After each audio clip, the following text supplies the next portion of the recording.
Hello. Good evening all, कैसे हैं आप सब? आवाज जा रही है मेरी सबको? यस सर, आ रही है। Good evening sir. इस सर आ रही। Screen share sir. के स्क्रीन दिख रहा है आप लोगों को? Good evening sir. Good evening. Screen share के स्क्रीन सबको दिख रही है? क्लियर? जी सर, दिख रही है सर। सर जी सर दिख रही है। यस सर, दिख रही है। ठीक है, बढ़िया। कैसे हैं आप सब लोग? ठीक हैं सब लोग? बहुत अच्छा सर। ठीक है सर। कितने लोग ऐसे हैं जो कल वाली क्लास में नहीं थे और आज आए हैं पहली बार? सब लोग थे कल वाली क्लास में?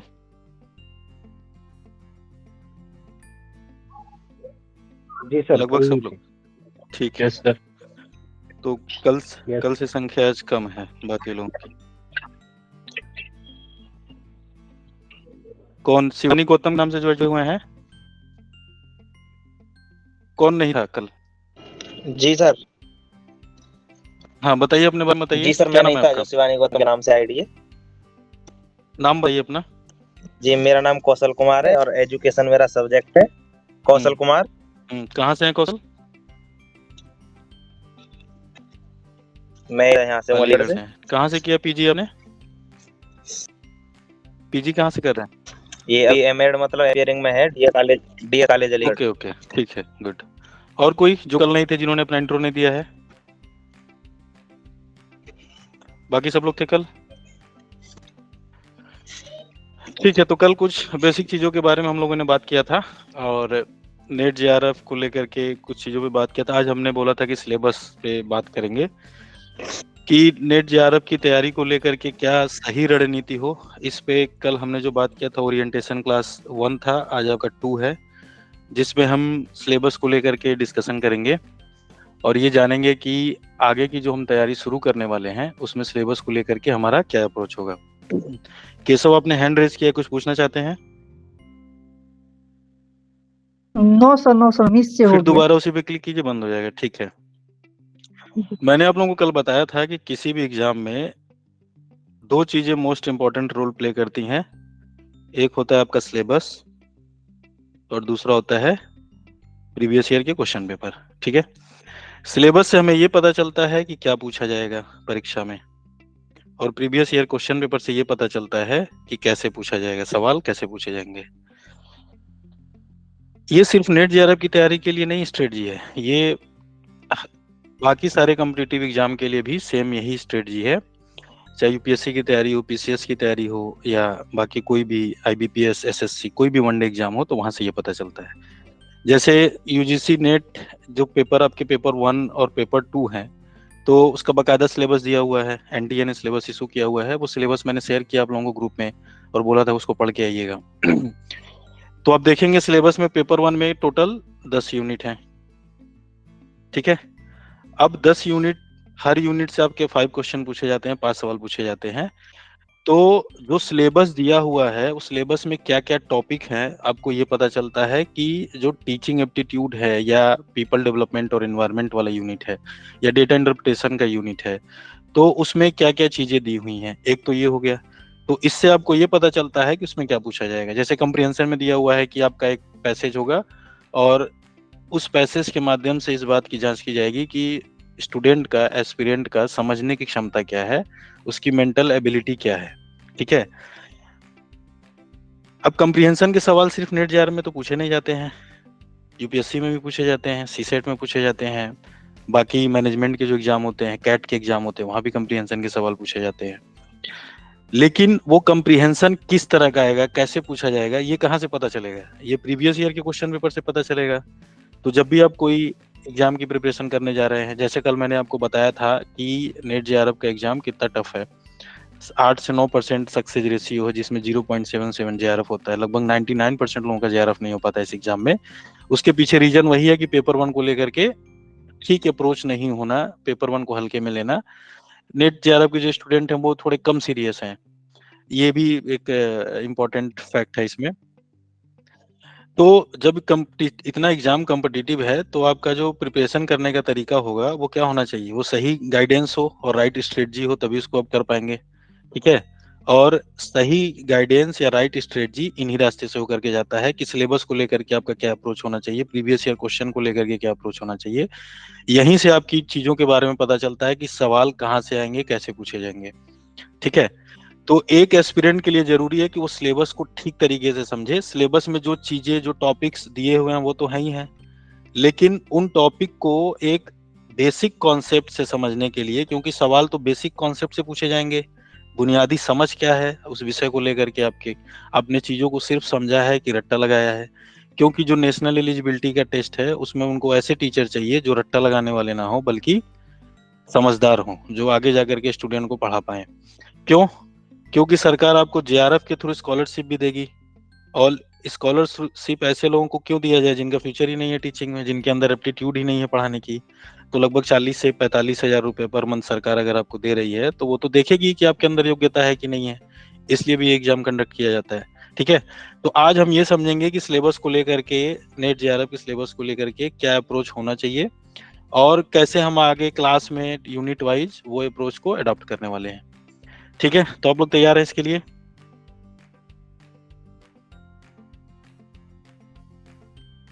क्या आप लोग तैयार हैं अब सिलेबस को समझने के लिए? Yes sir. जी सर। Yes sir. ठीक है,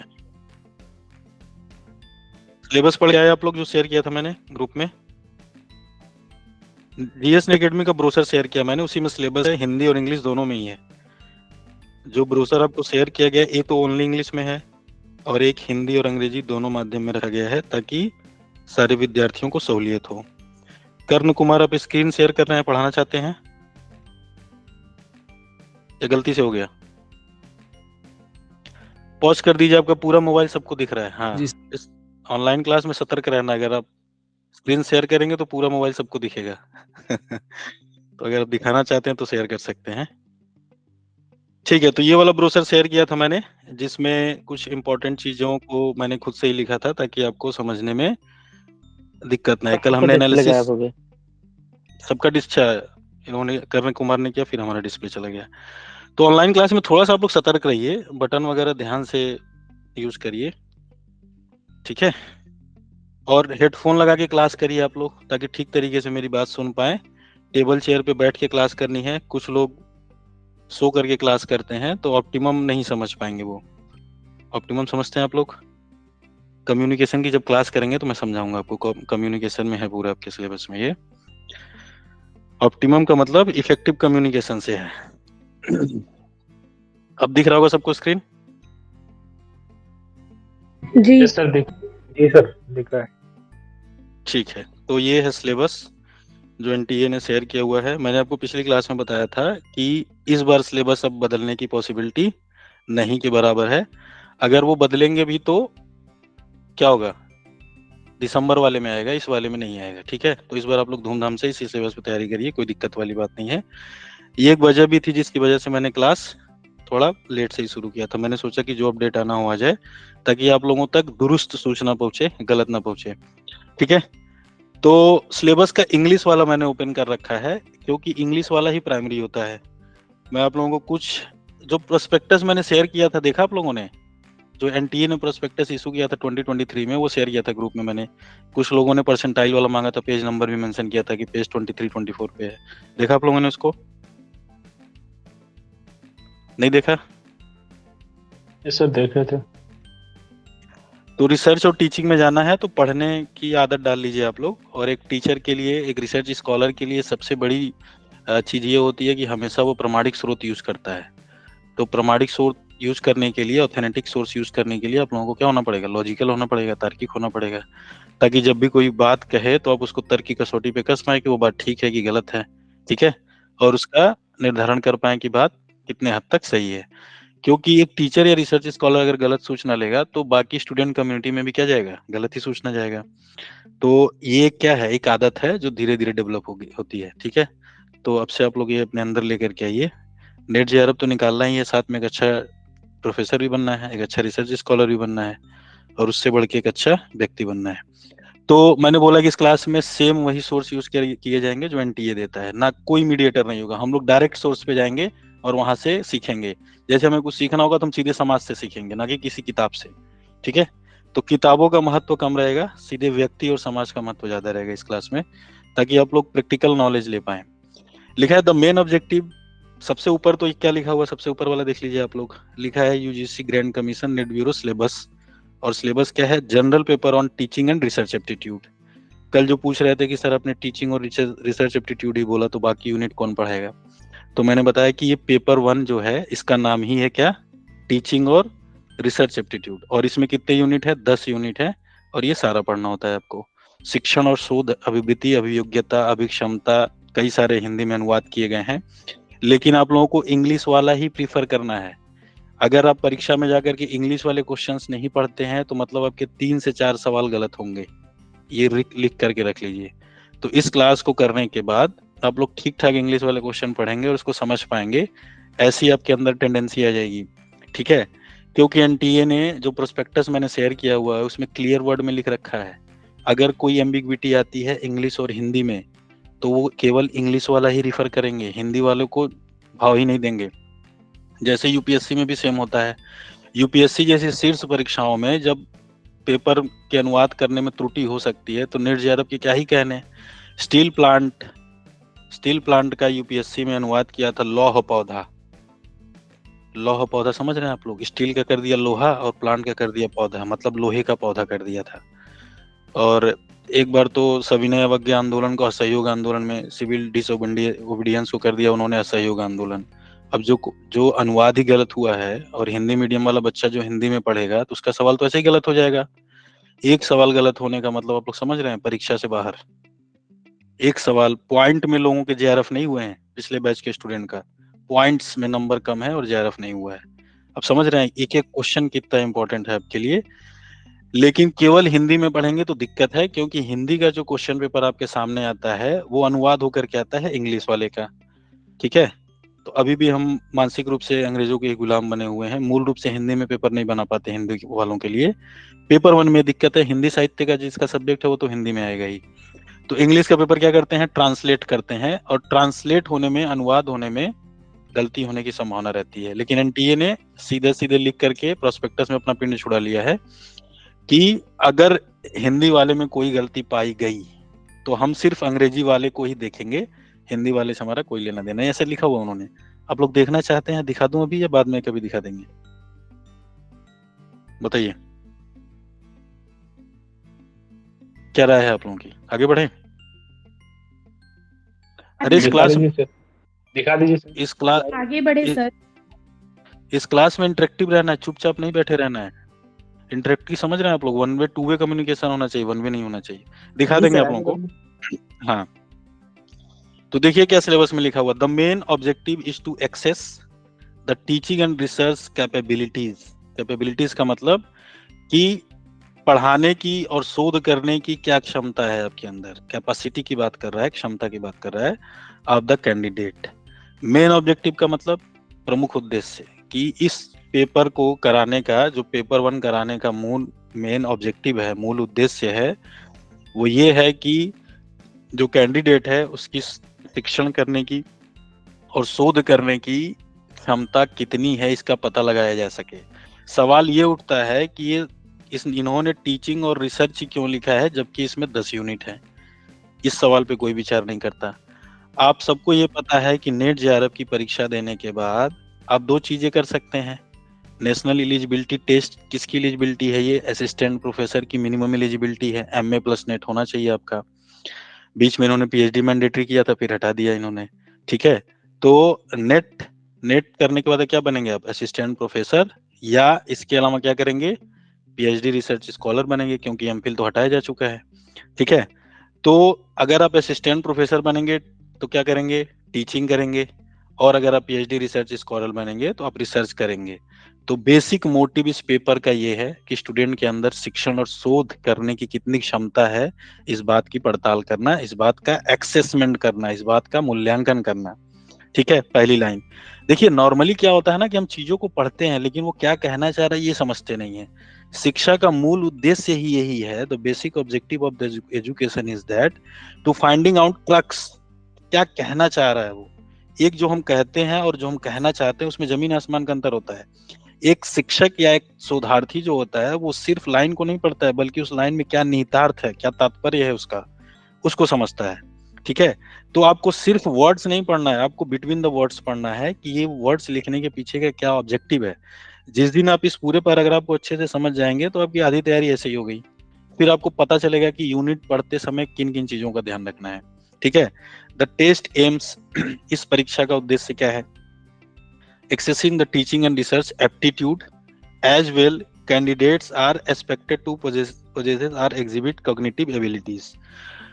ये कह रहे हैं कि सिर्फ टीचिंग और रिसर्च की क्षमता ही नहीं करना है, बल्कि ये भी देखना है कि उसके अंदर एप्टीट्यूड है कि नहीं है, कहीं वो गलती से उस फील्ड में तो नहीं आ गया है, क्या उसके अंदर शोध करने की योग्यता है कि नहीं है, रुचि है कि नहीं है। मैं जब पढ़ाऊंगा टीचिंग और रिसर्च एप्टीट्यूड, तो एप्टीट्यूड पे पूरी एक क्लास होती है और डिटेल में बताऊंगा मैं आपको उसको। ठीक है, अभी के लिए आप इतना समझिए कि एप्टीट्यूड का मतलब ये है आपकी अंतःवृत्तियों से मतलब है, जिस काम में आपकी रुचि हो, ऐसा ना हो कि वो ऊपर से थोपा गया हो। क्योंकि रिसर्च जो होता है एक श्रम साध्य प्रक्रिया है, एक टाइम टेकिंग प्रोसेस है, लेबोरियस प्रोसेस, 5 साल पीएचडी करना होता है। अगर किसी का इंटरेस्ट नहीं होगा तो रिसर्च कर ही नहीं पाएगा, थेसिस लिखनी होती है पूरी, आपको कई सारे रेफरेंसेस लेकर के आना होता है। सेम काम टीचिंग भी है। एक टीचर जब कुछ पढ़ाने जाता है तो उसके साथ ही उसको बहुत सारी चीजों के बारे में नॉलेज होना चाहिए, नहीं तो पढ़ा ही नहीं पाएगा, या फिर वही रट के जो आया वही पढ़ा के चला जाएगा। कोई स्टूडेंट एक सवाल पूछ लेगा तो हाँ मैं करने लगेगा वो। ठीक है, तो टीचिंग करना और रिसर्च करना मजाक काम नहीं है, it's serious job, it's noble job, एक सर्विस है ये समाज के लिए। इसमें आपके पास ठीक ठाक ज्ञान होना चाहिए, नॉलेज होना चाहिए, तभी आपके अंदर कॉन्फिडेंस आता है। ठीक है, तो कैंडिडेट से क्या उम्मीद किया जाता है कि वो कॉग्निटिव एबिलिटी, इसको बोलते हैं संज्ञानात्मक योग्यताएं। जब आप चिंतन करते हैं, सोचते हैं, जो आपकी मानसिक प्रक्रिया है, मानसिक प्रक्रिया को कॉग्निटिव बोलते हैं। अभी के लिए इतना समझिए। कॉग्निटिव पे पूरी लगभग आधे घंटे की क्लास होती है, जिसको मैं डिटेल में बताऊंगा, क्योंकि इसको समझे बिना आप इस पूरे पेपर 1 को अच्छे से नहीं कर पाएंगे। तो इसमें क्या क्या चीजें आती है, पूरे पॉइंट्स लिखवाता हूँ मैं, अच्छे से एक एक चीज को समझाऊंगा। अभी के लिए बस आपको इतना समझना है, कॉग्निटिव एबिलिटी का मतलब मानसिक प्रक्रियाओं से है, जिससे हम सोचते हैं, समझते हैं, चिंतन करते हैं, निर्णय लेते हैं।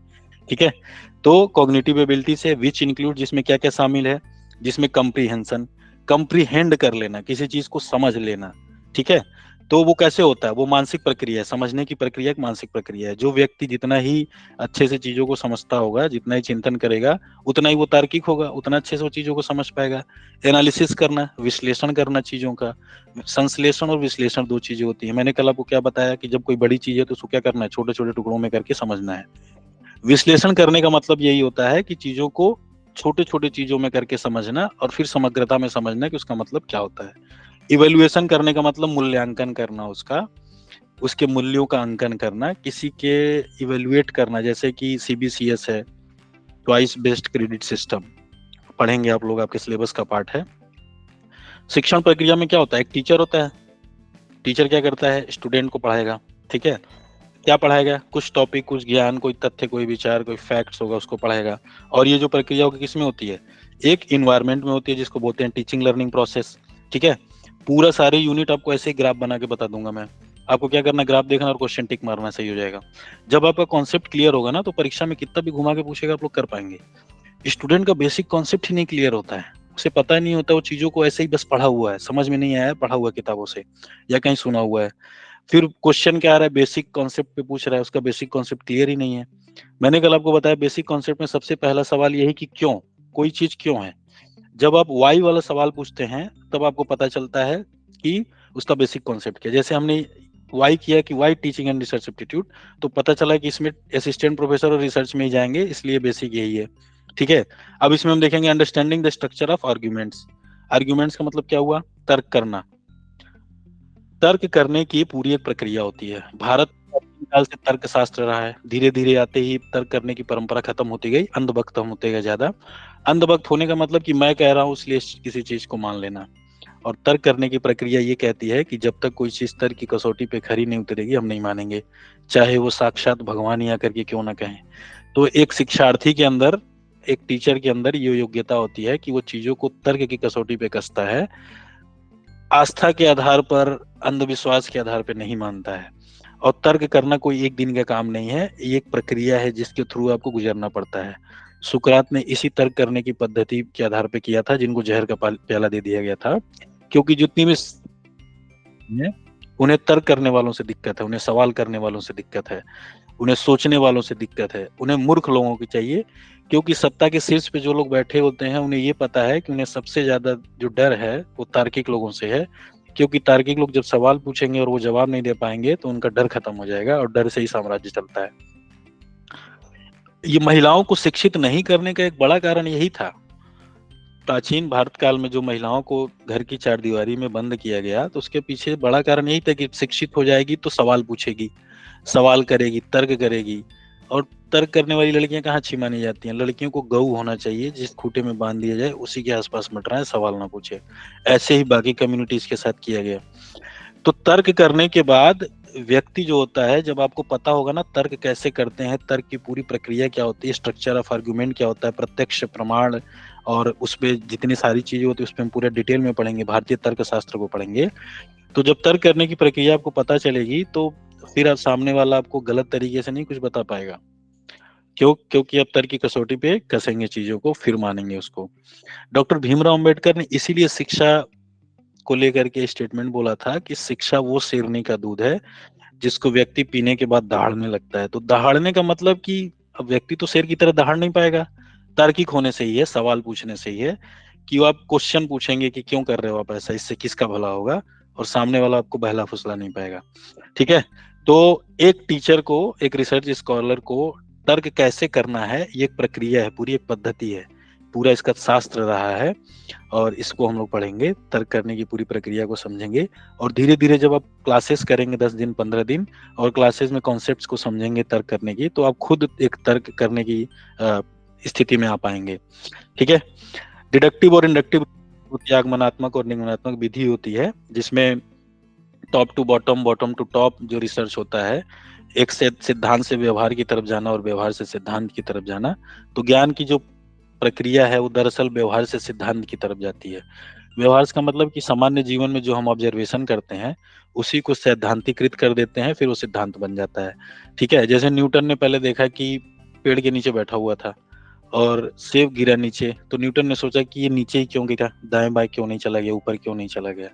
तो एक सामान्य अवलोकन को उन्होंने एक विशिष्ट अवलोकन में किया, क्योंकि सेब तो उससे पहले भी गिर रहा था, न्यूटन के पहले भी गिर रहा था, लेकिन लोगों का ध्यान नहीं जा रहा था। क्यों? क्योंकि लोग सामान्य अवलोकन कर रहे थे, जनरल ऑब्जर्वेशन कर रहे थे। ठीक है, एक जो रिसर्च स्कॉलर होते हैं, जो थिंकिंग पर्सन होते हैं, वो एक विशिष्ट अवलोकन करते हैं। विशिष्ट अवलोकन का मतलब कि जो सामान्य अवलोकन से अलग होता है। ठीक है, और उस विशिष्ट अवलोकन के माध्यम से वो कुछ तर्क की कसौटी पे कसते हैं, एक्सपेरिमेंट्स करते हैं, और फिर सिद्धांतों की स्थापना होती है। किताबों में क्या दिया हुआ, सिद्धांत दिया हुआ, लोग क्या रट रहे हैं, सिद्धांतों को रट रहे हैं, जबकि सिद्धांत आपके व्यवहारिक जीवन से आया है। जो व्यवहारिक जीवन को समझता है वो सिद्धांत को रटता नहीं है, सिद्धांत को समझता है। और जब आप सिद्धांत को समझेंगे तो सिद्धांत में जो गलतियां हैं उसको भी फाइंड आउट कर पाएंगे, उस पर सवाल उठा पाएंगे। ठीक है, मध्यकाल में जब पोप का शासन था, रेनेसा के पहले की स्थिति थी, डार्क एज बोलते हैं जिसको, और जिसमें लोग सवाल करने वालों को लटका देते थे कि तुम्हारी हिम्मत कैसे हुई सवाल करने की, ये तो खुदा के अगेंस्ट है, अल्लाह के अगेंस्ट है, गॉड के अगेंस्ट है, जीसस के अगेंस्ट है, शास्त्रों के अगेंस्ट है। ठीक है, तो कबीरदास ने ऐसे लोगों को लात मारी खींच के, और कहता तू कहता कागज की लेखी, मैं कहता आखिन की देखी। मैं आखिन की देखी कह रहा हूँ, आखिन की देखी का मतलब विशिष्ट अवलोकन से है उनका, और तू मुझे सिखाएगा। तू ये किताबें जहां से देख के लिखी गई है ना, वहां की बात कर रहा हूं मैं, और ये देख करके जिसने किताब लिखी है उसने अपने फायदे के लिए लिखी है। तो अगर तू आखिर देखी देखेगा तो किताबों में जिसने अपने फायदे के लिए लिखा है ना, उसका मूल्यांकन कर पाएगा और सही चीज लेकर के आ पाएगा। अगर आखिर देखी नहीं देखेगा तो किताबों की रट रट के जीवन खत्म हो जाएगा और कुछ नहीं कर पाओगे। ठीक है, इसलिए न्यू एजुकेशन पॉलिसी में स्टूडेंट के अंदर सृजनात्मकता आए, इसको लेकर के बहुत सारे स्टेप्स लिए गए हैं, ताकि हम रटे कम, चीजों को समझे ज्यादा, चिंतन करने की क्षमता विकसित हो।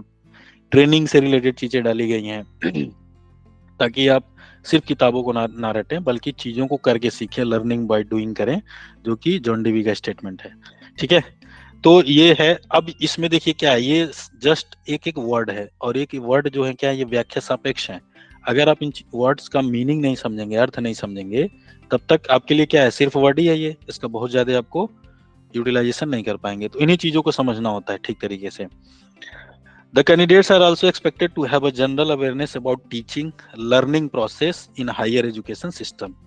तो इसमें आपको जो टीचिंग और लर्निंग प्रोसेस को समझना है वो किस में समझना है, हायर एजुकेशन सिस्टम के बारे में समझना है। एक की पॉइंट है, मैं हमेशा अपने बैच में ये बताता हूँ स्टूडेंट्स को, जो भी सवाल पूछा जाएगा आपको हमेशा ये ध्यान में रखना है कि वो हायर एजुकेशन सिस्टम को ध्यान में रख के जवाब देना है उसका, ठीक है।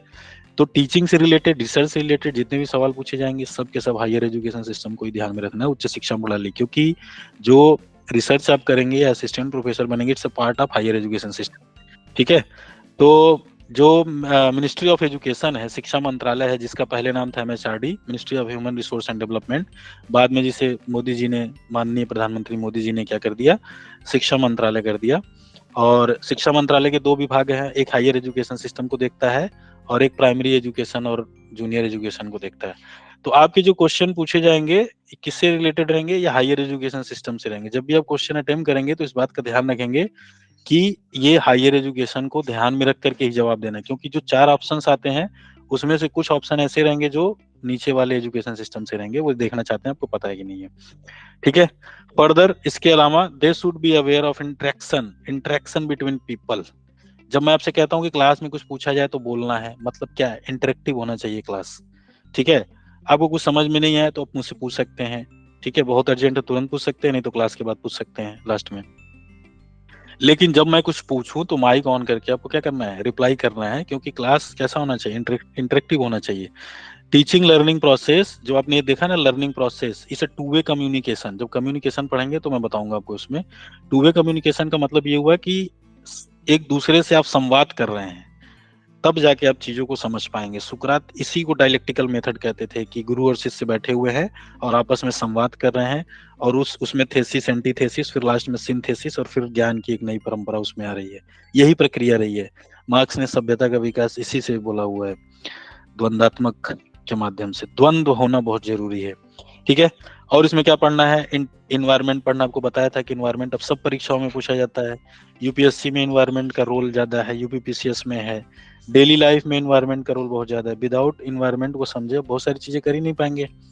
तो इन्वायरमेंट इसका एक पार्ट है। नेचुरल रिसोर्सेस, ठीक है। नेचुरल रिसोर्सेज जितने भी आपके प्राकृतिक संसाधन हैं, उन संसाधनों के बारे में आपको पता होना चाहिए, तब जाके आप ठीक तरीके से समाज में कर पाएंगे।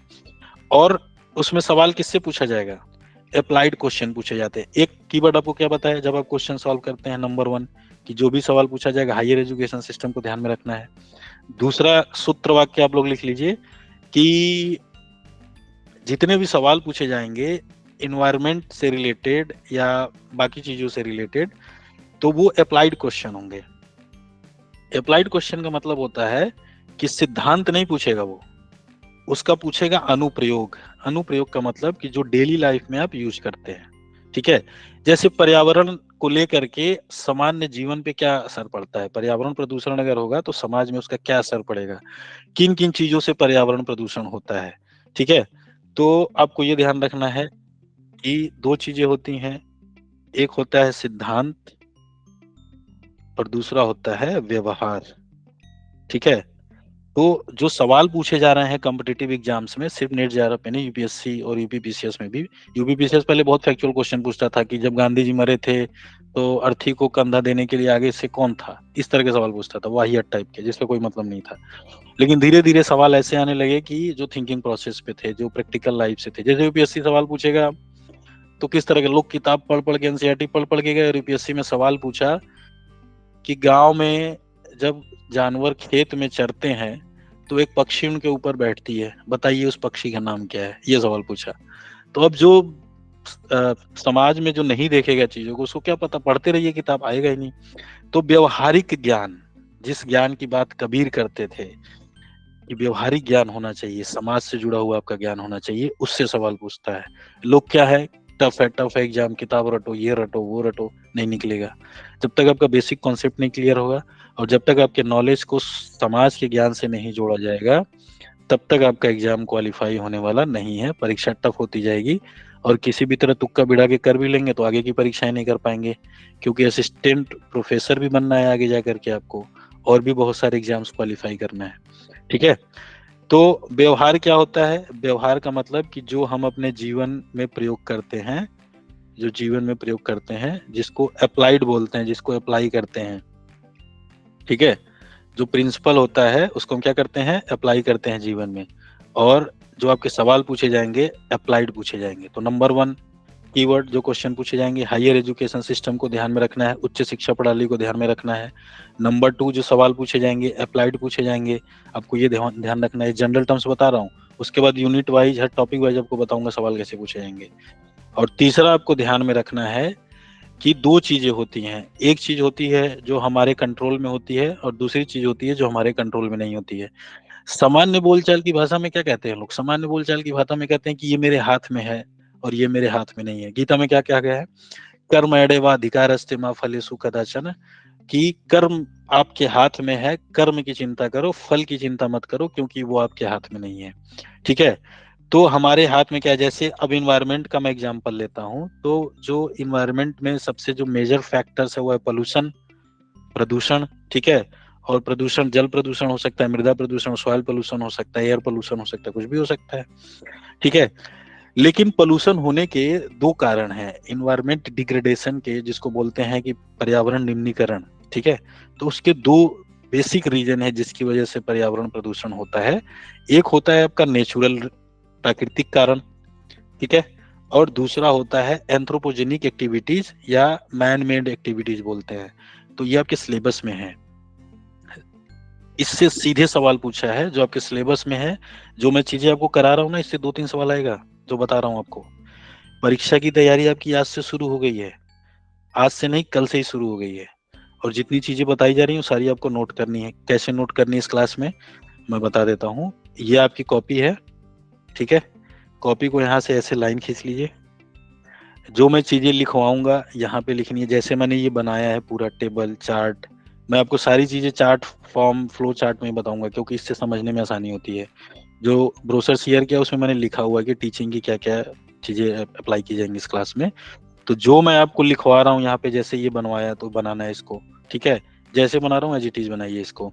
इसको पैराग्राफ में नहीं लिखना है, पैराग्राफ में लिखने से चीजें आपको रिवीजन करने में दिक्कत आएगी, आप समझने में दिक्कत आएगी। ठीक है, टेबल फॉर्म में चीजें आपको रिवीजन करने में आसानी होती है और समझने में ज्यादा अच्छा होता है। तो जो लिखवाऊंगा यहाँ लिखना है। इन चीजों को लिखवाने से पहले जो मैं आपको समझाता हूँ इस क्लास में, जितना लिखवाऊंगा उससे ज्यादा समझाऊंगा भी। तो ऑब्वियस सी बात है, बोलने में ज्यादा एनर्जी लगती है, लेकिन ये स्टूडेंट के लिए ज्यादा फायदेमंद होता है। तो समझाने की प्रक्रिया में जो चीजें मैं आपको बताऊंगा, एडिशनल चीजें, एक हो गया टॉपिक, ठीक है, दूसरा हो गया एडिशनल चीजें जो उस टॉपिक को समझने में आपकी मदद करेंगी। अगर आपका ग्रेजुएशन और पोस्ट ग्रेजुएशन ठीक से नहीं हुआ है, अगर आपका पहले का पढ़ाई लिखाई ठीक से नहीं हुआ है और मैं सीधे टॉपिक पढ़ाऊंगा, तो आप सिर्फ सुनेंगे समझेंगे नहीं। मैंने आपको क्या बोला कि इस क्लास में हम 3rd लेवल की टीचिंग पे करते हैं, ना तो मेमोरी लेवल ना तो अंडरस्टैंडिंग, बल्कि रिफ्लेक्टिव लेवल। और रिफ्लेक्टिव लेवल में चिंतन करना है आपको। तो चिंतन करने से पहले आपको समझ अच्छे से होनी चाहिए, ठीक है। और समझ होने के लिए आपको बेसिक से जब चीजें शुरू की जाएंगी तभी आप समझ पाएंगे, नहीं तो रटेंगे या आए करेंगे कि ये क्या बता दिया सर ने, तो समझ में नहीं आया कुछ, तो क्या करता है आदमी, रटने लगता है उसको। ठीक है, तो जो बेसिक चीजें मैं बताऊंगा वो आपको यहाँ लिखना है, ठीक है। हर टॉपिक में ऐसा आएगा, बेसिक चीज किताबों के बारे में बताऊंगा, किसी अलग चीज के बारे में बताऊंगा, कोई केस स्टडी बताऊंगा, तो उसको आपको यहाँ पे लिखिए, ठीक है। और अगर आपके कुछ सवाल आते हैं तो आप नीचे बनाइए और यहाँ पे पॉइंट बना के लिख लीजिए कि जैसे ही मैं खत्म कर लूंगा अपनी बात तो फिर आप अपने सवाल पूछ सकते हैं। जब तक आप सवाल पूछेंगे तब तक क्लास चलेगी। ऐसा नहीं कि किसी के सवाल लेंगे मैं बंद कर दूंगा, ऐसा कभी नहीं होगा, ठीक है। रेलिवेंट और जेन्युइन सवाल होने चाहिए, अननेसेसरी सवाल नहीं पूछना है, ठीक है। तो ये तरीका होगा आपका। जितनी चीजें बताई जा रही सारी चीजें लिखते चलिए, कॉपी पेन लेके बैठिए, हेडफोन लगाइए क्लास में, और प्रॉपर मोबाइल लैपटॉप जो भी है सामने रखिए। ऐसे रूम में क्लास करिए जहां डिस्टरबेंस कम हो, क्योंकि जब तक फोकस नहीं करेंगे मैं कितनी भी अच्छी चीज बताऊंगा, अगर आपका ध्यान कहीं और रहेगा तो आपको फायदा नहीं मिलेगा वो चीज, ठीक है। तो ये आपसे अपेक्षा है कि आप ये मिनिमम चीजें फॉलो करें, ठीक है। मोबाइल में डेटा वगैरह रिचार्ज करें, नेट की स्पीड ठीक आनी चाहिए, ठीक है। और ये सारी चीजें करेंगे तो फिर जो मैं जितने अच्छे से चीजें डिटेल में बताऊंगा आप समझ पाएंगे। फिर जब मैं पूछूंगा तो बताना भी है। मेरे पढ़ाने का तरीका ये है कि पहले मैं खुद समझा के बताता हूँ, उसके बाद मैं उम्मीद करता हूँ कि सामने वाला भी जब पूछूं तो बताए, ठीक है। तो फिर आपको रिप्लाई भी करना है। ऐसा नहीं कि सिर्फ मैं ज्ञान दूंगा और आप लोग चले जाएंगे। मैं ओरल टेस्ट भी लेता हूँ क्लास में, किसी दिन बोलूंगा चलो आप लोग बताइए जो पढ़ाया था वो बताइए आप लोग, तो वो भी आपको बताना होगा। ठीक है, तो नोट्स बनाइए और ये सारी चीजें साथ साथ में करते रहना है आपको। तो इन्वायरमेंट में जो पोल्यूशन के रीजन्स हैं या इन्वायरमेंटल डिग्रेडेशन के जो रीजन्स हैं वो दो रीजन हैं, एक तो प्राकृतिक और दूसरा मानव जनित, जिसको बोलते हैं एंथ्रोपोजेनिक एक्टिविटीज या मैन मेड एक्टिविटीज। ठीक है, तो जो मानव जनित एक्टिविटीज है वो तो हम कंट्रोल कर सकते हैं, लेकिन जो प्राकृतिक कारण है एनवायरनमेंट को डिग्रेड करने के वो हम नहीं कर सकते। भूकंप हम नहीं रोक सकते, ज्वालामुखी हम नहीं रोक सकते, सुनामी कहीं आए वो हम नहीं रोक सकते। ठीक है, लेकिन पर्यावरण में जो CO2 का उत्सर्जन हो रहा है, कार्बन डाइऑक्साइड का, वो हम रोक सकते हैं। उद्योग धंधों से जो गंदे पानी नदियों में बहाए जा रहे हैं वो हम रोक सकते हैं। ठीक है, तो इस तरह की बहुत सारी चीजें होंगी जो मैं बताऊंगा। आपको ध्यान ये रखना है, ये तो मैंने इन्वायरमेंट का एक एग्जांपल दिया और भी सारे टॉपिक्स में, तो जो हमारे हाथ में है, जो मानव जनित है, जो हमारे हाथ में है, उससे ही सवाल पूछता है NTA। ठीक है, तो जब भी आपको कोई भी इस तरह का ऑप्शन आए और 50-50 वाले सिचुएशन में आपको ना पता चले कि ये वाला सही है कि ये वाला सही है, तो वहां पे देखना है कि क्या वो हायर एजुकेशन सिस्टम से है, नहीं है। फिर आप देखेंगे कौन सा अप्लाइड है, कौन सा देखेंगे कि हमारे हाथ में है या मानव जनित है, फिर आप उसको टिक मार देंगे तो सही हो जाएगा। ठीक है, तो ये आपको ध्यान रखना है। तो ये आपका सिलेबस है and there impact on the quality of life, जीवन की गुणवत्ता में उसका क्या रोल है। संविधान आप सभी को पता होगा, संविधान में ये लिखा हुआ कि प्रत्येक देश और समाज इस तरह के सामाजिक परिस्थितियों का निर्माण करेगा जिसमें व्यक्ति और उसके अंतर्निहित क्षमताओं को पनपने का अवसर मिले। ठीक है, तो आपका जीवन बेहतर हो, ये आपका अधिकार है। आर्टिकल 21 जीवन का अधिकार, आप इस पे सीधे सुप्रीम कोर्ट जा सकते हैं। आर्टिकल 32 संवैधानिक उपचार, कॉन्स्टिट्यूशनल रेमेडीज के थ्रू, जिसको डॉक्टर भीमराव अम्बेडकर संविधान की आत्मा कहते हैं। तो क्वालिटी पूर्ण जीवन जीना, अच्छा शिक्षा पाना, एक बेहतर जीवन जीना, एक गरिमापूर्ण जीवन जीना, ये आपका अधिकार है। ठीक है, तो इसको सुनिश्चित करना शिक्षा का काम है, इसको सुनिश्चित करना सरकार का काम है, इसको सुनिश्चित करना सारी शिक्षा व्यवस्था का काम है। राजू कुमार, आप कुछ कह रहे हैं? कुछ नहीं कह रहे हैं? नहीं सर, मैं अभी जस्ट चेक कर रहा था सर, अभी लाइव जस्ट आया है लाइव सर मैंने। अच्छा, ठीक है, समय से जुड़ा कीजिए क्लास में। ठीक है, जी सर। हाँ, समय से नहीं जुड़ेंगे तो बेसिक चीजें गायब हो जाएंगे। फिर देखिए, एक्चुअली सर मैं ये टीचर वाले बिहार में टीचर में हूँ सर, तो 5-5:30 बजे आता है सर। तो क्या करें, क्लास की टाइमिंग डिले कर दें 8 बजे के बाद? नहीं सर, वो एडजस्ट कर लेंगे सर। 8 बजे के बाद ही कर दीजिए। 8 बजे के बाद कर दें। 8 बजे के बाद जितने लोग चाहते हैं वो मुझे पर्सनल व्हाट्सएप कर दें, मैंने बोला था आप लोगों को। ठीक है जी सर। जितने लोग 8 बजे के बाद चाहते हैं सर वो 9 मुझे बजे मतलब व्हाट्सएप करना है, यहाँ नहीं बोलना है। यहाँ बोलेंगे तो फिर अव्यवस्था आएगी। ठीक है, जी कुछ चीजों में सुझाव लूंगा आपसे और कुछ चीजों में सूचना दूंगा। सूचना और सुझाव में अंतर समझते हैं आप लोग? जी सर। हाँ, वो दीजिएगा, जो सबकी भलाई में होगा वही निर्णय मैं लेता हूँ। ठीक है, और जरूरत पड़ी तो एक आध बैच और बना लेंगे, कोई दिक्कत नहीं, 2 बैच चलेगा। क्लास हिंदी में ही होगी ना फर्स्ट पेपर की? हिंदी और इंग्लिश दोनों में होगी। जैसे इंग्लिश में सामने है, हिंदी में आप लोग बेहतर तरीके से समझ पाते हैं, इसलिए मैं हिंदी ज्यादा बोलता हूँ। कोई नहीं लाख सर। कह ले कि मेरी हाँ। इंग्लिश बहुत अच्छी है, लेकिन इंग्लिश में उतना अच्छा नहीं समझ पाता, क्योंकि हमारे सोचने और समझने की प्रक्रिया हिंदी में ही होती है। अगर कोई तमिल में, तेलुगु में है, कन्नड़ में, तो उसमें होती होगी, उसकी अंग्रेजी में नहीं होती है। ठीक है, तो अंग्रेजी में मैं सारे टेक्निकल वर्ड्स जो की वर्ड्स हैं वो इंग्लिश में ही दूंगा आपको। नोट्स मोस्टली इंग्लिश और हिंदी दोनों में ही रहेंगे आपके। ठीक है, तो मैं हिंदी के स्टूडेंट हूँ सर, हिंदी में ही पढ़ाई करना। हिंदी वालों के लिए कोई दिक्कत नहीं होती इस क्लास में, अंग्रेजी वालों को भी जो हिंदी के माध्यम से जाते हैं उनको ज्यादा अच्छा होता है। नोट्स पूरे इंग्लिश में मिल जाएगा अगर इंग्लिश मीडियम में कोई होगा। वनली इंग्लिश में क्लास नहीं चलेगी, क्योंकि समझ ज्यादा मायने रखता है। Language is just like a medium. भाषा क्या है? भाषा एक माध्यम है हमारे विचारों को पहुंचाने का। ठीक है, तो मुझे इस तरह की कोई इन्फीरियरिटी नहीं है। ठीक है, हिंदी में ही समझाऊंगा मोस्टली चीजें, और हिंदी वालों को जहां जरूरत पड़ी तो अंग्रेजी में भी समझाऊंगा, अंग्रेजी वालों को जहां जरूरत पड़ी तो हिंदी में भी समझाऊंगा। क्योंकि केवल हिंदी से काम नहीं चलेगा और केवल अंग्रेजी से भी काम नहीं चलेगा। तो आप लोगों को मेरे ऊपर विश्वास रखना है, जितनी भी सारी चीजें आपको जरूरत है वो सारी बिना कहे मिलेंगी, बिना कहे। कुछ छूट जाएगा तो आप लोग रिमाइंड कर दीजिएगा, व्हाट्सएप कर दीजिएगा मुझे कि सर ये छूट रहा है, तो मैं ध्यान दे दूंगा उस पर। सर वैसे हिंदी ऐसा में हो, ही हो सकता है। हाँ हिंदी में होगा। अभी तक आप कंफर्टेबल है सुप्रिया, समझ में आ रहा है सब कुछ? जी सर समझ में आ रहा। हाँ ऐसे ही चलेगा। आगे जी। बढ़े, किसी और को कोई सवाल है? नहीं सर। ठीक है, तो यूनिट 1 आपका क्या है? Teaching aptitude. ठीक है, इसके साथ ही हिंदी वाला भी मैंने आपको शेयर किया हुआ है, जो ब्रोशर आपको शेयर किया मैंने, तो पैरेलल इंग्लिश के सामने हिंदी वाला किया हुआ है। देखिए आप लोग, उसमें अगला जो पेज है, कितना है, पेज नंबर 10 पे आप लोग देख पाएंगे, सबके मोबाइल में है ये। तो इन्होंने क्या किया हुआ है, शिक्षण अभिवृत्ति किया हुआ है। तो ये यूजीसी ने, जो एनटीए ने गलत अनुवाद किया हुआ है। अभिवृत्ति जो होता है ये एटीट्यूड का हिंदी होता है, एप्टीट्यूड का हिंदी नहीं होता है। ये आपको मैं डिटेल में बताऊंगा, अभी के लिए बस इतना समझिए, जब मैं पेपर यूनिट 1 शुरू करूंगा तो पहले सबसे इसी पे होकर बातचीत करूंगा। टीचिंग एप्टीट्यूड का मतलब क्या है? टीचिंग एप्टीट्यूड 2 वर्ड से मिलकर बना, एक टीचिंग और एक एप्टीट्यूड। एप्टीट्यूड पे पूरा डिटेल में बात करेंगे हम लोग, टीचिंग पे पूरा डिटेल में बात करेंगे। अभी के लिए इतना समझना है कि शिक्षक होने के लिए एक व्यक्ति के अंदर जो योग्यताएं होनी चाहिए उसकी जांच करेगा इस यूनिट में। और इसलिए एनटीए आपसे ऐसे 5 सवाल पूछेगा, और उस सवाल को पूछने का बेसिक ऑब्जेक्टिव ये होगा कि आप शिक्षक कैसे बनना चाहते हैं, आपके अंदर शिक्षक बनने की योग्यता है कि नहीं है। वो सवाल कहाँ से पूछेगा? 4-5 टॉपिक है इसमें। एक तो टीचिंग से रिलेटेड, टीचिंग का कॉन्सेप्ट क्या होता है, उसकी अवधारणा क्या होती है, टीचिंग का ऑब्जेक्टिव क्या, उद्देश्य क्या है उसका, लेवल ऑफ टीचिंग, जैसे टीचिंग के स्तर क्या है। जैसे एक टीचर ऐसे भी होते हैं जो पान खा के चले जाते हैं क्लास में पढ़ाने, और एक टीचर ऐसे भी होते हैं जो क्लास में थोड़ा सा सो भी लेते हैं बीच में, और एक टीचर ऐसे भी होते हैं जो क्लास में टॉपिक पे ना पढ़ा करके दुनिया भर की सारी चीजों पे पढ़ाते हैं, टॉपिक पे सबसे लास्ट में आते हैं जब क्लास खत्म हो जाती है।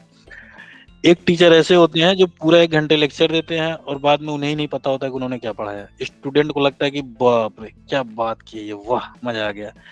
उनको मजा आता है, पूछेंगे समझ में क्या आया, तो समझ में कुछ नहीं आया, मजा बहुत आया था उसमें। ठीक है, और बाकी तरह के टीचर भी होते हैं, तो मुझसे ज्यादा अनुभव आप लोगों को होगा, क्योंकि आप लोग बचपन से कई सारे टीचरों का अनुभव कर ही रहे होंगे। उसी तरह से पढ़ाने का टीचर कैसा है, दरअसल इस बात से डिसाइड होता है कि उसका पढ़ाने का तरीका कैसा है, उसका लेवल ऑफ टीचिंग कैसा है। ठीक है, तो इसमें सिलेबस में आपको मोस्टली 3 तरह के लेवल को पढ़ना है, जो मैंने अभी बताया इससे पहले भी, मेमोरी लेवल, अंडरस्टैंडिंग लेवल और रिफ्लेक्टिव लेवल। मेरा जो लेवल ऑफ टीचिंग है वो रिफ्लेक्टिव लेवल का है, क्योंकि हायर एजुकेशन सिस्टम में हम सभी उच्च शिक्षण प्रणाली में हैं, तो उच्च शिक्षण प्रणाली में चिंतन, हायर एजुकेशन सिस्टम में थिंकिंग प्रोसेस, विश्वविद्यालयों को थिंक टैंक होना चाहिए, चिंतकों का गढ़ होना चाहिए, अंधभक्तों का गढ़ नहीं होना चाहिए, चिंतकों का गढ़ होना चाहिए, जहां लोग चिंतन करते हो, जहां कुछ कहने की आजादी हो, बोलने की आजादी हो, नई चीजों पे बात करने की आजादी हो, अपने विचार रखने की आजादी हो, तभी तो नई चीजें आएंगी। कोई भी नया विचार एक व्यक्ति से ही आता है, समुदाय से नहीं आता है। इसलिए लोगों ने बोला है कि हर एक व्यक्ति के विचार उतने ही मायने रखते हैं जितने कि 100 लोगों के विचार मायने रखते हो, क्योंकि कोई भी नई सोच एक व्यक्ति से ही आती है। अगर ये बोल के हम दबा देंगे कि एक व्यक्ति कह रहा है तो उसको हम क्यों माने, तो फिर क्यों माना जाएगा, उसको नहीं माना जाएगा। Characteristics and basic requirement, basic शब्द, बेसिक पूरे सिलेबस में है, बेसिक कॉन्सेप्ट पूछेगा आपसे वो, कि क्योंकि आपका जो विशेषज्ञता है, जो आपकी स्पेशलिटी है, वो आपका सब्जेक्ट है। ठीक है, जो भी आपका सब्जेक्ट हो, English, Hindi, economics, commerce, political science, history, geography, whatever. General paper 1 है, ये जनरल पेपर है, पेपर 1, और इसमें सामान्य पूछेगा, और ये सिर्फ लिखता सामान्य है, इतना बेसिक से पूछता है कि वो विशिष्ट लोगों को भी नहीं आता है। तो इसके लिए आपको ठीक तरीके से कॉन्शियस होकर पढ़ने की जरूरत है, तभी आप क्वेश्चंस कर पाएंगे। हल्के में लेंगे तो यहाँ पे 20 पार करने में 21-22 तक में कहानी खत्म, जेआरएफ नहीं होगा। 30 प्लस और 70 प्लस दोनों मिला देंगे तो धूमधाम से जेआरएफ हो जाएगा, पेपर 1 और पेपर 2। ठीक है, तो पेपर 2 तो आप फिर भी पढ़ रहे हैं, ग्रेजुएशन में पढ़ा, पोस्ट ग्रेजुएशन में पढ़ा, पेपर 1 तो पढ़ते ही नहीं। कितने लोगों को टीचिंग एप्टीट्यूड पढ़ाया गया था जिन्होंने बीएड ना किया, उनको छोड़ के? कितने लोगों को कम्युनिकेशन पढ़ाया गया? कितने लोगों को एनवायरनमेंट पढ़ाया गया? नहीं पढ़ाया गया है। अब इससे सवाल पूछे जाएंगे, कैसे कर पाएंगे? अब डेटा इंटरप्रिटेशन पूछेगा, कैसे कर पाएंगे? नहीं कर पाएंगे। तो जाहिर सी बात इन चीजों को आपको पढ़ना होगा। ठीक है, तो टीचिंग में ये सारी चीजें पूछेगा। फिर लर्नर से कैरेक्टरिस्टिक, जब मैं टीचिंग एप्टीट्यूड आपको पढ़ाऊंगा तो बस टीचिंग की कहानी खत्म हो जाएगी, बस इतने से। ये है टीचर, और ये पढ़ाएंगे किसको? स्टूडेंट को या लर्नर को। ठीक है, क्या बोलते हैं? छात्र, विद्यार्थी, शोधार्थी, शिष्य, लर्नर, स्टूडेंट, सारे एक ही नाम है। और ये जो टीचर हैं ये क्या करेंगे? इनको कुछ इनके पास ज्ञान है, कुछ नॉलेज है, कुछ आइडिया है, विचार है, या कोई इंफॉर्मेशन है, तो उसको क्या करेंगे? शेयर करेंगे। जैसे इस क्लास में क्या है, मैं हूँ तो मैं टीचर की भूमिका में हूँ। हो सकता है कि किसी विषय में आप में से कोई मेरा टीचर बन जाए। जैसे हो सकता है किसी को कुश्ती बहुत अच्छे से आती है और मुझे नहीं आती, तो वो मेरा गुरु बन ही सकता है। किसी की बॉडी बिल्डिंग बहुत अच्छी हो, जिम जाता हो, तो वो मेरा ट्रेनर बन ही सकता है, क्या दिक्कत है? तो किसी जिसमें इंफॉर्मेशन देनी है उसमें कोई टीचर। ठीक है, तो इसमें डेफिनेशन हम पढ़ेंगे, एग्जैक्ट डेफिनेशन यही आएगा जो मैं बता रहा हूँ। तो ये क्या करते हैं? इनके पास कोई ज्ञान है, इंफॉर्मेशन है, कोई सूचना है, ये स्टूडेंट को देंगे। और टीचर स्टूडेंट को जब पढ़ाता है या जो सिखाता है, लर्निंग प्रोसेस जो बोलते हैं, तो ये किसी निश्चित इन्वायरमेंट में होता है। ठीक है, इसको बोलते हैं टीचिंग लर्निंग प्रोसेस। हिंदी में बोलते हैं इसको शिक्षण अधिगम प्रक्रिया। लर्निंग को हिंदी में क्या बोलते हैं? अधिगम बोलते हैं, अधिगम प्रक्रिया। ठीक है, तो इसको बोलते हैं शिक्षण अधिगम प्रक्रिया। ये पेट है, टीचिंग लर्निंग प्रोसेस पेट है, इससे सवाल आता ही आता है। तो इसमें पहला पॉइंट कौन हो गया? टीचर या टीचिंग। दूसरा कौन हो गया? लर्नर। तीसरा कौन सा हो गया? Teaching learning process. ठीक है, अब टीचर जब स्टूडेंट को पढ़ाएगा तो उसका मूल्यांकन भी करेगा, कितना पढ़ा कि नहीं पढ़ा ठीक तरीके से, तो इवेल्युएशन भी करता है। तो इवेल्युएशन जो है it's a part of your unit 1। तो यूनिट 1 में कितने टॉपिक आएंगे? 1 2 3 4। ठीक है, और चूंकि अब क्या हो रहा है, अब सिर्फ ऑफलाइन एजुकेशन नहीं हो रहा है बल्कि ऑनलाइन एजुकेशन भी हो रहा है बहुत ज्यादा। पिछले साल के बजट में सरकार ने डिजिटल यूनिवर्सिटी की बात की। ऑनलाइन एजुकेशन को सरकार, गवर्नमेंट ऑफ इंडिया खुद प्रमोट कर रही है, स्वयं प्रभा मूक्स के माध्यम से।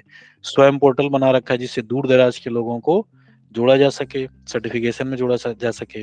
इवेल्युएशन में जो सीबीसीएस का सिस्टम लेकर के आया गया है, चॉइस बेस्ड क्रेडिट सिस्टम का, तो उसमें स्वयं के कुछ सब्जेक्ट को भी क्रेडिट में शामिल किया जा सकता है, वो बताऊंगा मैं आपको सारे डिटेल में। तो यही सारी चीजें तो पढ़ना है आपको, यही तो है टीचिंग एप्टीट्यूड, और क्या है? तो पांचवा पॉइंट हो जाएगा आपका ऑनलाइन वर्सेस ऑफलाइन एजुकेशन। क्यों?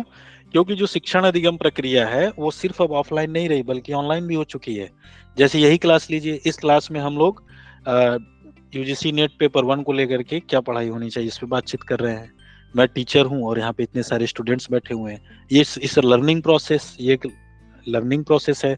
और ये प्रोसेस कैसी हो रही है? ऑनलाइन हो रही है।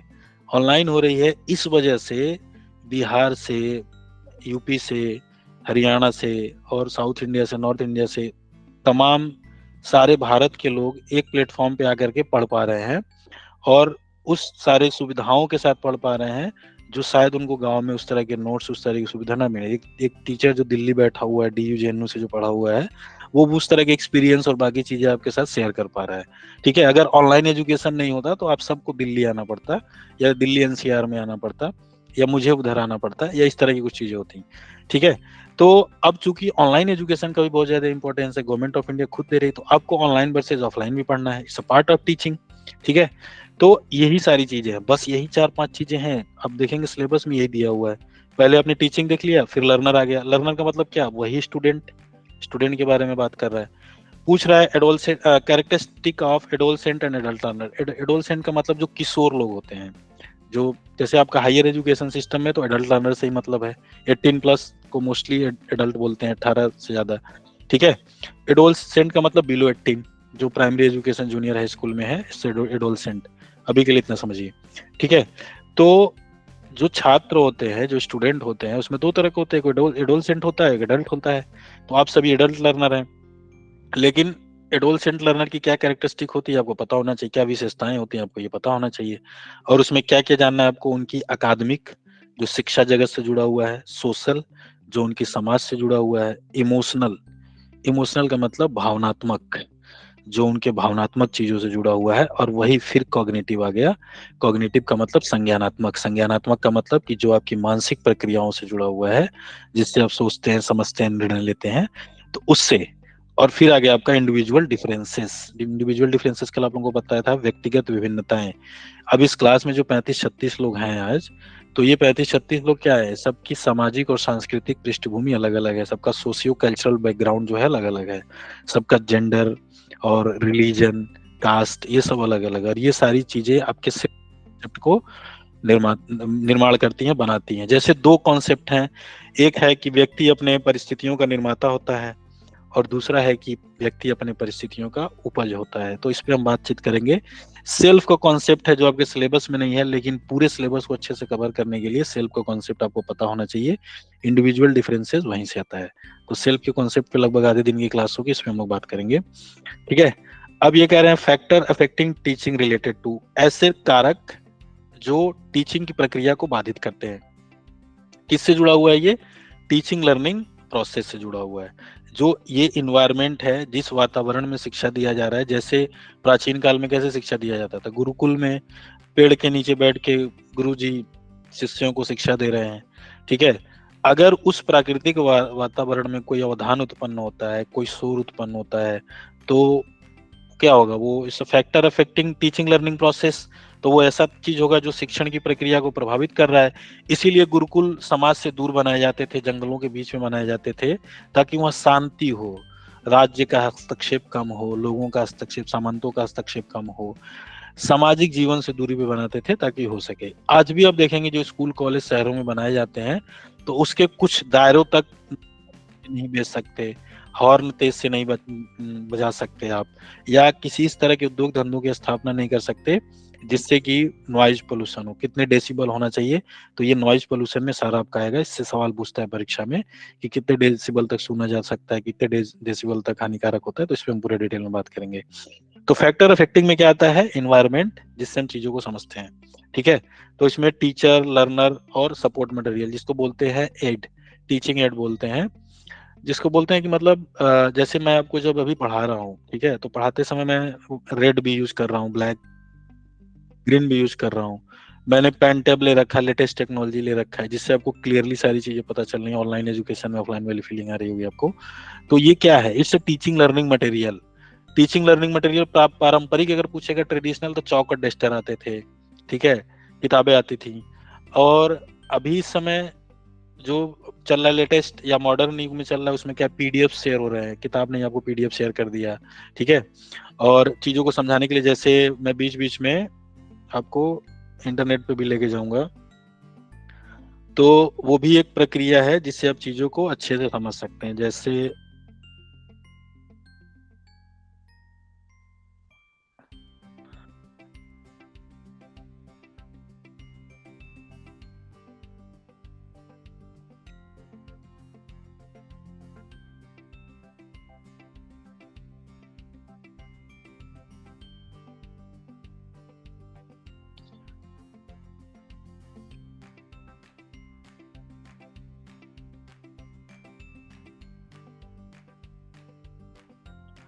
जैसे अगर हम इंटरनेट का यूज करते हैं, यूट्यूब का यूज करते हैं, तो ये सारी चीजें क्या होती हैं? ये एक टीचिंग लर्निंग मटेरियल है, जहाँ पे हम वीडियो के माध्यम से, बाकी चीजों के माध्यम से कॉन्सेप्ट को आसानी तरीके से समझ सकते हैं। जैसे बीच बीच में आपको यूट्यूब के कुछ वीडियोस भी दिखाऊंगा, ठीक है, तो वहां से क्या होगा कि आप चीजों को आसानी से देख पाएंगे। जैसे बोला जाए कि जो अर्थ है, ये सूर्य के चारों तरफ क्या करती है? रोटेट करती है, रिवोल्यूट करती है, ठीक है।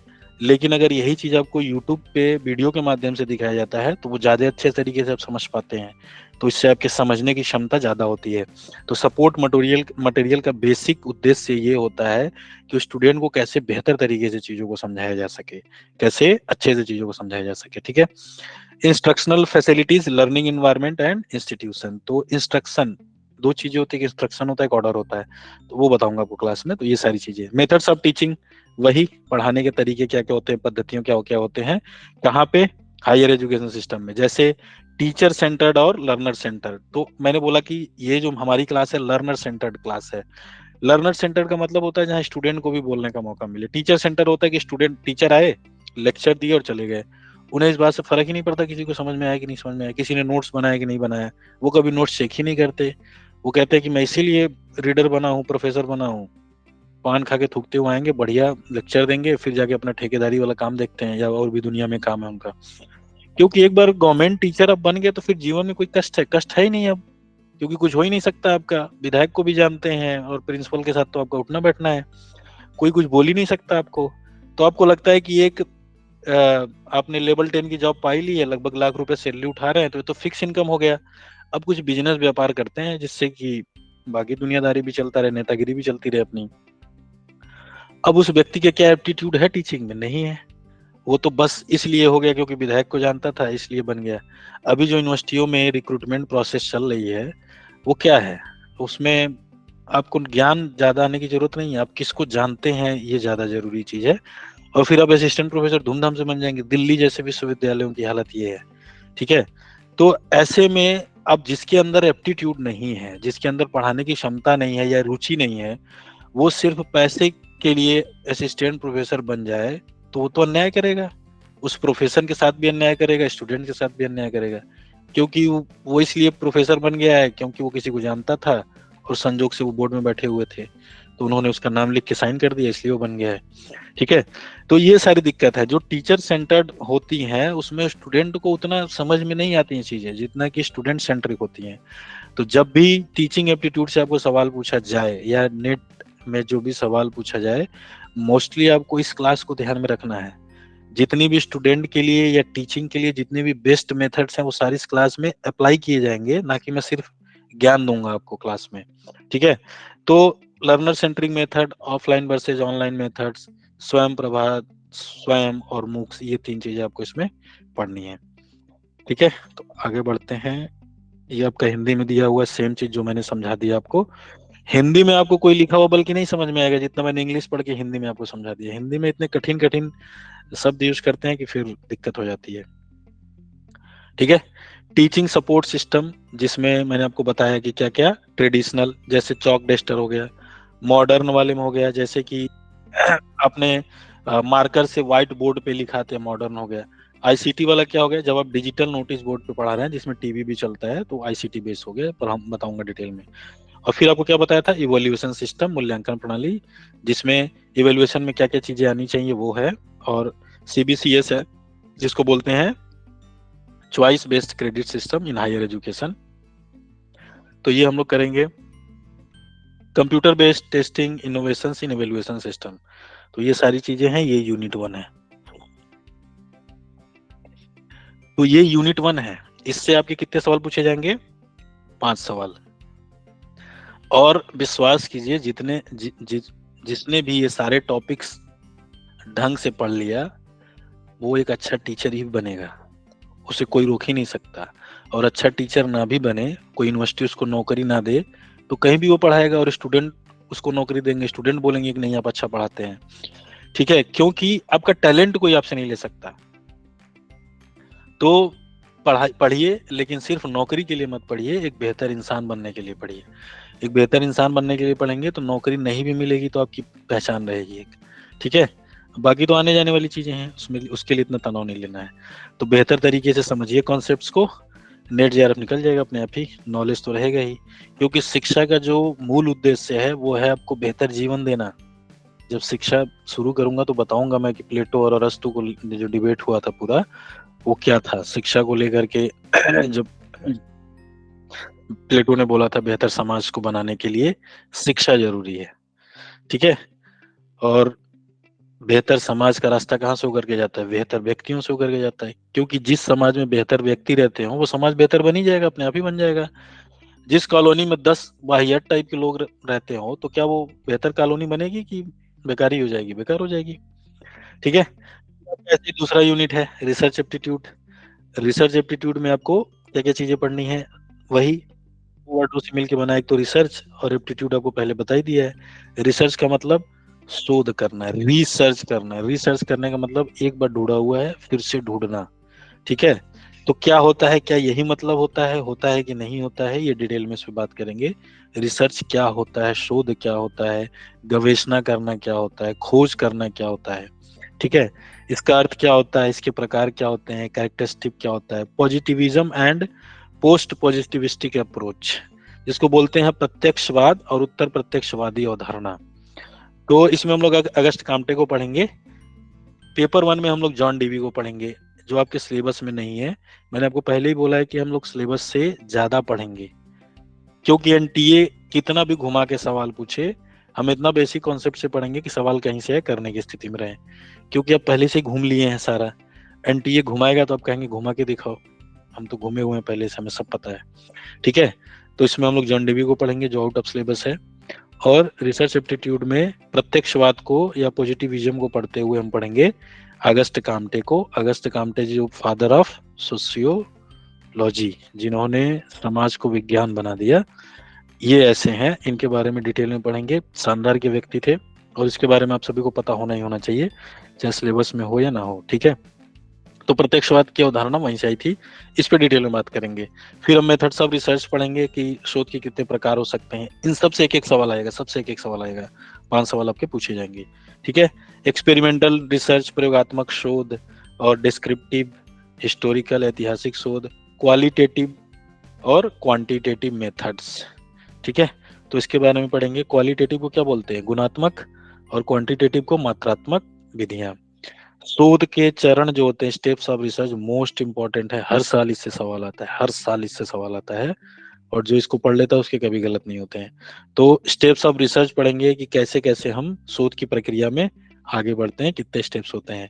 फिर आप पीएचडी करेंगे, थेसिस लिखेंगे। एमफिल में क्या लिखते हैं, डिसर्टेशन लिखते हैं। तो थेसिस एंड आर्टिकल राइटिंग, उसका फॉर्मेट क्या होता है, प्रारूप क्या होता है, और उसमें जो रेफरेंस देते हैं उसके क्या क्या स्टाइल्स होते हैं, किस किस तरह से वो पूछे जाते हैं सवाल। Application of ICT in research, ICT information and communication technology, तो पूरा आपका एक यूनिट है। ठीक है, ये आपको पढ़ना ही पढ़ना है, क्योंकि आप टीचर बन जाएंगे और गूगल मीट पे क्लास लेनी आप ले ही नहीं पाएंगे। आपको पता नहीं जीमेल कैसे बनाते हैं, आपको पता नहीं ईमेल कैसे करते हैं। ठीक है तो आपको पता होना चाहिए, आपको सिर्फ सब्जेक्ट की नॉलेज नहीं होनी चाहिए, बल्कि इंफॉर्मेशन और कम्युनिकेशन टेक्नोलॉजी के बारे में पता होना चाहिए, क्योंकि ये आपके शिक्षण की जो बाकी चीजें हैं उसको क्या करेगा, इनहेंस करेगा। तो ये आपको पता होना चाहिए, इसलिए आईसीटी मोस्ट इंपॉर्टेंट है, और इसलिए एनटीए ने आपके सिलेबस में डाला हुआ है। ऐसे ही कंप्रीहेंशन है। ठीक है, कंप्रीहेंशन पढ़ना है आप लोगों को। कंप्रीहेंशन में क्या है, passage of text be given, एक गद्यांश आपको दिया जाएगा, question be asked from the passage to be answered, और उस गद्यांश से, उस पैराग्राफ से जो क्वेश्चन पूछे जाएंगे उसका उत्तर आपको देना है। ये आपका यूनिट 3 है, 5 सवाल इससे आएंगे, 5 क्वेश्चंस। उसके बाद आता है कम्युनिकेशन का, मोस्ट इंपॉर्टेंट सेक्शन है कम्युनिकेशन। कम्युनिकेशन पे पढ़ाया नहीं जाता स्टूडेंट को, और कम्युनिकेशन के जो सवाल आते हैं वो ठीक ठाक सवाल आते हैं। इस क्लास में कम्युनिकेशन करने के बाद कम्युनिकेशन के सवाल यूपीपीसीएस में भी पूछे जाते हैं। यूपीपीसीएस का जो सीसेट का पेपर होता है उसमें कम्युनिकेशन के सवाल आते हैं।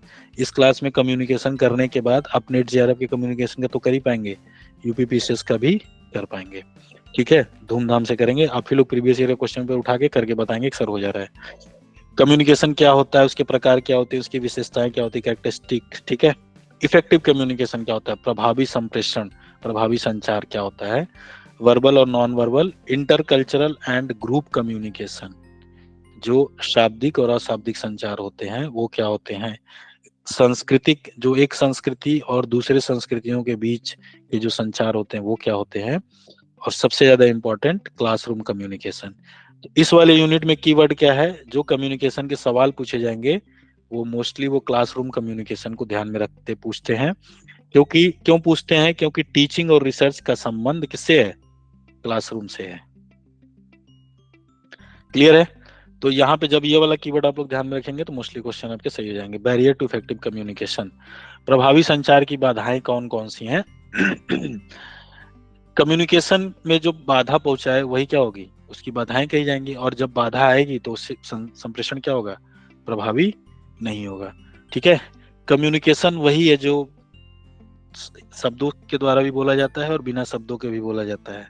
अगर हिंदी वाले होंगे तो बिहारी लाल का एक बहुत प्रसिद्ध दोहा है, कहत नटत रिझत खिजत मिलत खिलत लजियात, तो वो क्या है, कम्युनिकेशन का सबसे अच्छा एग्जाम्पल है। तो हिंदी वालों के साथ सुख ये है कि वो बीच बीच में इस तरह के कुछ एग्जाम्पल भी पाएंगे जो उन्हें ये भी समझ में आएगा कि अच्छा इसको पेपर 1 में भी पढ़ सकते हैं।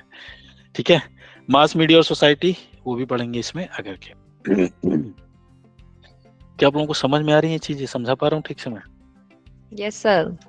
Yes sir. Yes sir, yes sir. Yes sir. या भागवत चल रहा है, वन वे कम्युनिकेशन चल रहा है कि बहुत बढ़िया नहीं बोल नहीं रहे सर, बहुत अच्छा पढ़ा रहे हैं। अच्छा सुन रहे थे सर। हैं? समझ में आ रहा है सबको? ठीक है, गुड। जी सर। फिर ऐसे ही आपका यूनिट 5 है मैथमेटिकल एंड रीजनिंग एप्टीट्यूड। तो इसमें बेसिकली टाइप ऑफ रीजनिंग पूछा जाएगा। इसमें देखिए आपको मैथ नहीं पढ़ना है, सबसे पहली बात। कुछ लोगों को लगता है कि मैथ पढ़ना है, मैथ नहीं पढ़ना है आपको मैंने क्या बताया, अप्लाइड वाला पढ़ना है। अप्लाइड का मतलब कि मैथ का जो अनुप्रयोग है, जो आप जिसको आप डेली लाइफ में उपयोग करते हैं। अच्छा, 7 बजे से क्लास होती है, इस वजह से लोग लेफ्ट कर रहे हैं। 7 बजे से साक्षी मैडम की क्लास होती है। तो मैं ऐसा करता हूँ। और कितने लोग हैं जो भी क्लास के लिए जाना चाहते हैं 7 बजे वाले में? आज क्लास नहीं है सर। अच्छा, आज क्लास नहीं है, फिर क्यों लेफ्ट कर रहे हैं लोग? ठीक है, तो अप्लाइड वाले क्वेश्चन आएंगे। अप्लाइड वाले मतलब कि गणित से रिलेटेड, जोड़ घटाना, प्रतिशत, रेशियो, जो आपके जीवन में होता है, जो आप डेली लाइफ में यूज करते हैं, उससे सवाल पूछे जाएंगे। ठीक है, जैसे आपको नंबर सीरीज पता होना चाहिए, लेटर सीरीज पता होना चाहिए, कोड और रिलेशंस के बारे में पता होना चाहिए, आप डेली लाइफ में यूज करते हैं। जैसे फ्रैक्शन हो गया, टाइम एंड डिस्टेंस हो गया, रेशियो हो गया, प्रोपोर्शन हो गया, परसेंटेज, प्रॉफिट और लॉस। ठीक है, लोग कहते हैं यार उससे दोस्ती करके मेरा बहुत घाटा हो गया। तो क्या है, ये मैथ है और क्या है कि घाटा हो गया, नुकसान हो गया, प्रॉफिट लॉस देख रहे हैं।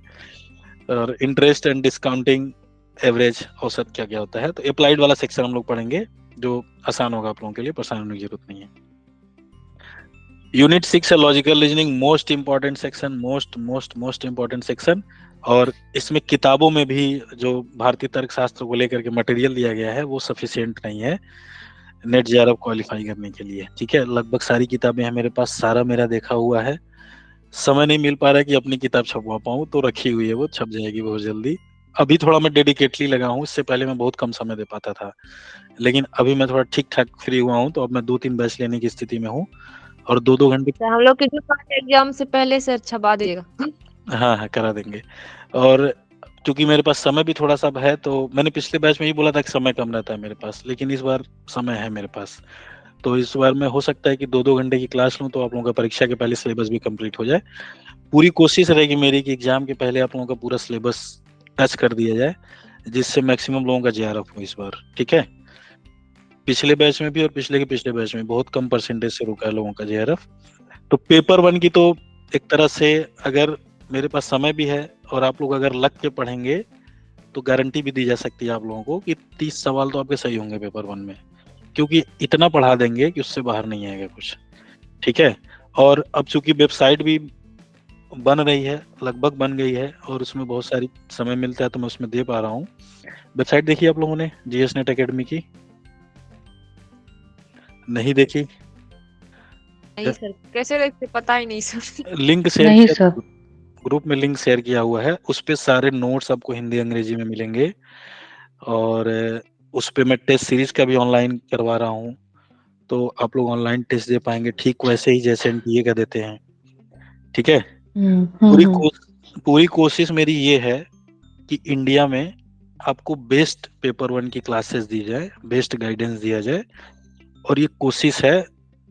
और आपको पता ही है कि निर्णय लेने से पहले मैं सोचता हूँ, निर्णय लेने के बाद नहीं सोचता, फिर जी जान से लग जाता हूँ उसमें।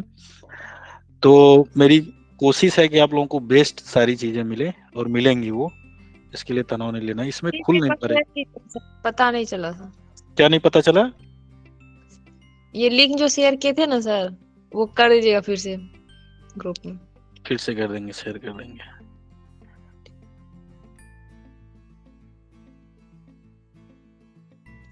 मैं भी आप लोगों को डेस्कटॉप वाले में दिखाता हूँ, इसमें टैब में खुल नहीं रहा है, ये थोड़ा सा लेटेस्ट टेक्नोलॉजी है, तो समय लगेगा।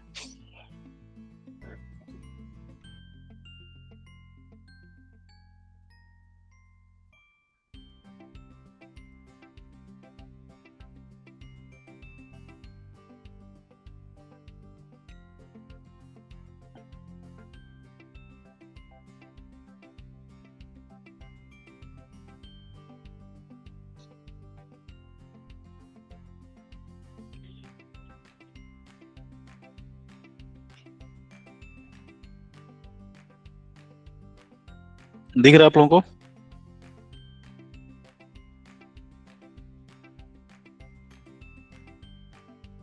स्क्रीन शेयर किया दिख रहा है आप लोगों को? नहीं सर, सर। जी सर, नहीं दिख रहा सर, डी दिख रहा है सिर्फ, क्या दिख रहा है? सिर्फ डी दिख डी डी। ओनली डी दिख रहा सिर्फ है। डी दिख रहा है। Okay okay.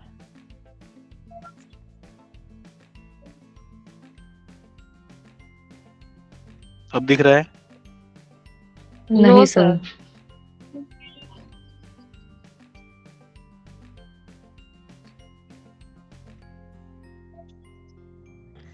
दिख रहा है सर। है सर। दिख रहा है? जी सर, अब दिख रहा है। ये वेबसाइट है और यहाँ पे आपको इस वाले सेक्शन में यूजीसी नेट से रिलेटेड मिलेगा और बाकी भी हम कोर्स पे बनवा रहे हैं, तो पूरी कोशिश है कि सारे। मुझे नहीं दिख रहा है सर। एक बार रिफ्रेश करिए, नहीं दिख रहा है तो और क्या कर सकते हैं, रिफ्रेश करिए एक बार। सबको दिख रहा है बाकी लोगों को? जी सर। हाँ, तो अभी पेपर 1 पे ही पूरा फोकस है, बाद में आपको सारी अदर जनरल स्टडीज, स्यूएट और इंफॉर्मेशन सारी मिलेगी और उस पर नोट्स पे मिलेगा। तो यहाँ पे जो लोग सेलेक्ट हुए उन लोगों के बारे में देख सकते हैं, यूजीसी नेट पेपर 1 से रिलेटेड इंफॉर्मेशन ले सकते हैं यहाँ से। ठीक है, टीचिंग एप्टीट्यूड पे क्लिक करेंगे तो टीचिंग एप्टीट्यूड का सारा नोट्स आएगा। यहाँ पे देखिए लैंग्वेज आ रहा है, लैंग्वेज बदल सकते हैं, हिंदी इंग्लिश कर सकते हैं आप। ठीक है, logical reasoning, people and environment, तो जितनी भी इंपॉर्टेंट चीजें होनी चाहिए वो मिलेंगी। क्लास में हमारा जो सारा देखिए प्रोग्राम हाइलाइट्स क्या है कि online class, recorded class, Hindi और इंग्लिश में class, personal guidance with basic concept, जितनी चीजें इस पे लिखी हुई हैं वो सारी चीजें आपको मिलेंगी। ये सिर्फ मार्केटिंग का नहीं है कि लिख दिया और मिले ना, सारी चीजें आपको प्रोवाइड की जाएंगी इसमें। और पिछले 1-2 बैचेस का मुझे जो मतलब पिछले 2-3 साल का जो एक्सपीरियंस है, तो स्टूडेंट एक बार में कंप्लीट नहीं कर पाते, इसलिए मैंने इस बार पूरा 1 साल का कर दिया है, ताकि एक बार आप एडमिशन ले तो पूरे 1 साल तक 2 बार कम से कम क्लास कर पाए। क्योंकि अगर कुछ क्लासेस आपकी छूट पाए तो रिकॉर्डिंग के साथ ही आप अगली बार एक बार फिर से कर पाए। तो 2 बार मैंने देखा कि जो लोग क्लास कर लेते हैं उनका जेआरएफ होने की पॉसिबिलिटी ज्यादा है, रेशियो ज्यादा है उनका, क्योंकि थोड़ी सी सीरियसनेस कम है नेट जेआरएफ के स्टूडेंट में। अगर सीरियस होकर के आप कंटिन्यूअस पूरा बैच कर लेंगे तब तो ठीक है। जैसे इस बैच में बहुत सारे लोग ऐसे हैं जिन्होंने पिछले बैच में क्लास नहीं कर पाए थे। जी जी सर। और बाकी आपको गाइडेंस रहेगा जेआरएफ के लिए पूरा, जब तक आपका जेआरएफ क्लियर ना हो जाए, जब तक ना हो जाए तब तक आपको पूरा मिलेगा। और सारे यूनिट के आपके पीडीएफ नोट्स मिलेंगे, वेबसाइट पे तो मटेरियल है ही है, उसके साथ पीडीएफ नोट्स भी आपको मैं शेयर करूंगा। और जैसे ही एक यूनिट खत्म होगा तो यूनिट वाइज टेस्ट आपके होंगे, प्रीवियस ईयर के क्वेश्चन पेपर पे रहता है ये पूरा फोकस। और मैं कोशिश कर रहा हूँ कि ऑनलाइन जो आपके मॉक टेस्ट हैं वो इसी वेबसाइट पे होगा। आपको सभी आप इस पे आके रजिस्टर करेंगे अपने आप को, उसका स्कोर आपको मिलेगा सारा, और मैं भी वहां से स्कोर आपका देख पाऊंगा।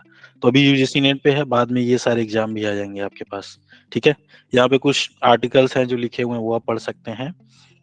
और ये यूट्यूब पे जो कुछ वीडियोस मैंने डाले हुए हैं, पहले जब मैं लेता था इवनिंग में क्लासेस तो जितना भी समय था उस हिसाब से बना हुआ है।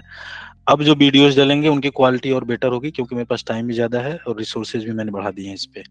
तो नंबर 1 पे आना है तो कुछ तो क्वालिटी डिलीवर करनी होगी ना। तो इस पे पहले कुछ हिंदी साहित्य के भी हैं, कुछ पेपर 1 के भी, एनवायरनमेंट के हैं, तो यूट्यूब पे आप लोग यहाँ से देख सकते हैं। गूगल के कुछ रिव्यूज जो स्टूडेंट्स डालते रहते हैं वो आप देख सकते हैं यहाँ से। जो ब्रोशर आपको दिया गया है यहाँ से डाउनलोड कर सकते हैं, और स्टार्ट कोर्स यहाँ से देख सकते हैं। यहाँ कुछ इन्फॉर्मेशन है जो आप देख सकते हैं। ठीक है, तो बेसिकली अभी आपके काम का क्या क्या चीजें हैं, नोट्स मैं आपको जो शेयर करूंगा उसके अलावा आप यहाँ से पढ़ सकते हैं। इसलिए मैं आपको कह रहा था किताबों की बहुत ज्यादा जरूरत नहीं है, लेकिन फिर भी कोई एक किताब आप ले सकते हैं, कोई दिक्कत नहीं है। और फिर टेस्ट वाला आप सेक्शन में जाकर के टेस्ट सीरीज दे सकते हैं। टेस्ट सीरीज के लिए आपको अलग से परेशान होने की जरूरत नहीं है, सारी आपको इसी में इंक्लूड करके मिलेगा। और अगर कोई चीज में 20 कह रहा हूँ तो 50 मान के चलिएगा। ठीक है, तो क्योंकि अगर 1 घंटा बोल रहा हूँ तो 2 घंटे की क्लास होती है, तो ऐसे ही होता है। ठीक है, क्योंकि मेरे लिए ये जरूरी है, मैं इसलिए क्लास लेता हूँ क्योंकि मुझे अच्छा लगता है।